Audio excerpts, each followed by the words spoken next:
Has, আরেকটা হচ্ছে had, তাই তো? গত ক্লাসে আমরা দুই পদ্ধতির মাধ্যমে সেন্টেন্স মেক করা শিখেছিলাম। তো আজকে দেখি কয় পদ্ধতির মাধ্যমে করতে পারি। এই নাম্বার 1 কি খান? শাকিব খান, তাই না? মনে আছে রে? ক্লাসের গত ক্লাসের পড়া কি মনে আছে? নাই, তো শাকিব খানের কথা মনে আছে। আচ্ছা, নাম্বার 1 শাকিব খান, তাই না? একটা হচ্ছে দেখো মূল ভার দ্বারা, তাই না? একটা হচ্ছে মূল ভার দ্বারা সেন্টেন্স গঠন। এর অর্থ দেখো হ্যাভ, হ্যাজ, হ্যাড, এই তিনটা আমরা মূল ভার্বের মাধ্যমে সেন্টেন্স মেক করতে পারবো। Number 2 helping verb, number 2 Shabnur, number 1 Shakib Khan, number 2 Shabnur. এরপর দেখো হেল্পিং ভার্ব অথবা সাহায্যকারী ভার দ্বারা। ক্লিয়ার? তো আজকেও আমরা দেখছি দুইটি পদ্ধতি পেলাম, হ্যাভ, হ্যাজ, হ্যাড। একটা হচ্ছে মূল ভার আর একটা হচ্ছে সাহায্যকারী ভার। গত ক্লাসের মতোই থাকবে। যখন আমরা মূল ভার্বের মাধ্যমে সেন্টেন্স গঠন করব তখন আমাদের সূত্রটা কি হবে বলো দেখি? সাবজেক্ট, এই সাবজেক্ট প্লাস এই যে এখানে আছে আমাদের হ্যাভ, হ্যাজ, আর একটা হচ্ছে হ্যাড, তাই না? হ্যাড প্লাস আমরা গত ক্লাসে করেছিলাম subject plus was, were plus object ছিল। আর আজকের ক্লাসে যেহেতু আমাদের ওয়ার্ড চেঞ্জ হলো হ্যাভ, হ্যাজ, হ্যাড, সেটাই দিতে হবে। Subject plus have, has, had অথবা প্লাস অবজেক্ট। যদি আমরা হেল্পিং ভার্ব, সাহায্যকারী ভার্বের মাধ্যমে সেন্টেন্স মেক করি সেই ক্ষেত্রে দেখো একটু ভিন্নতা আছে। কিভাবে দেখো, এখানে আবার দুইটি ফরম্যাট চলে আসবে। যখনই হেল্পিং ভার্ব আসবো তখন এখানে দুইটি আসবে। একটা দেখো এই সাবজেক্ট প্লাস এই হ্যাভ অথবা হ্যাজ প্লাস ভি, কত নাম্বার? ভার্ব হবে এখানে 3 নাম্বার, তাই না? Plus object. এটা দুইটি সিস্টেমের মাধ্যমে আসবে। একটা হচ্ছে সাবজেক্ট প্লাস হ্যাভ, হ্যাজ, ভার্বের সঙ্গে 3 প্লাস অবজেক্ট। আর একটা হচ্ছে subject plus verb 2 plus object. Clear? কিভাবে দেখো, যদি আমরা মূল ভার্বের সাহায্যে সেন্টেন্স গঠন করতে চাই তাহলে আমাদেরকে এই ফরম্যাটে আসতে হবে। এই ফরম্যাটে যখন আসবো তখন দেখো আমরা সেন্টেন্সটা কিভাবে মেক করব।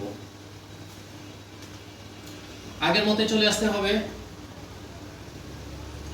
আই, ইউ, উই, দে, তাই না? বলে কি হবে? হ্যাভ না হ্যাজ হবে?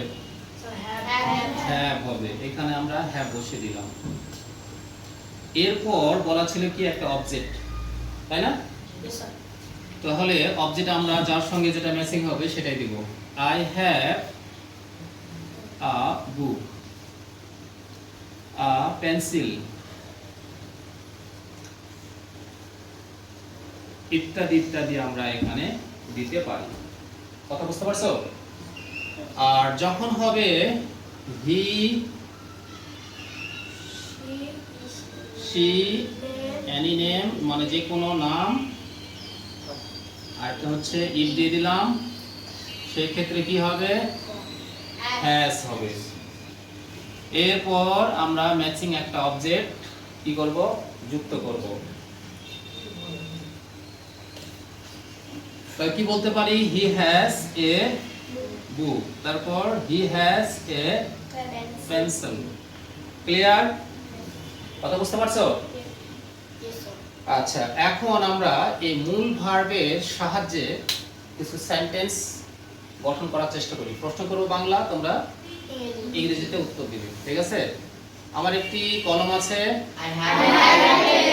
সবার একটি কলম আছে, আমাদের একটি কলম আছে, তাদের একটি কলম আছে, তার একটি কলম আছে, রহিমের একটি কলম আছে, ইহার একটি কলম আছে। বুঝতে পারছো?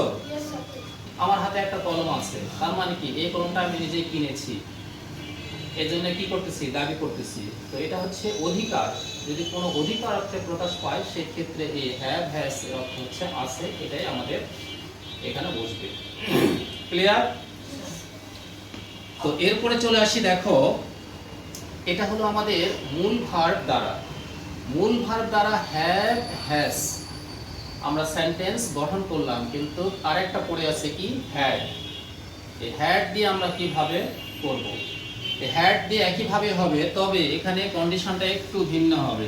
কিভাবে দেখো, সেন্টেন্সের যত প্রকার সাবজেক্ট রয়েছে সকল প্রকার সাবজেক্টের সঙ্গে হ্যাড দিয়ে আমরা সেন্টেন্স গঠন করব। হ্যাভ হ্যাজ হচ্ছে একটা ফরম্যাট, আর হ্যাড হচ্ছে আরেকটা ফরম্যাট। হ্যাড যে কোনো সাবজেক্টের সঙ্গে আমরা দিতে পারি। ক্লিয়ার? কিন্তু হ্যাভ হ্যাজ দিতে পারবো না, কারণ হ্যাভ হ্যাজ এর নির্দিষ্ট ফরম্যাট আছে। আই, ইউ, উই, দে আর হচ্ছে প্লুরাল হলে হ্যাভ বসবে, আর হ্যাজ কোন ক্ষেত্রে বসবে, হি, শি, নেম, ইট আর হচ্ছে থার্ড পারসন সিঙ্গুলার নাম্বার হলে হ্যাজ বসবে। বাট হ্যাড আছে এখানে। হ্যাড এখন দেখো পৃথিবীতে যত সাবজেক্ট আছে সকল সাবজেক্টের ক্ষেত্রে আমরা হ্যাড বসিয়ে দেব, এর কোনো বিকল্প কিছু নেই।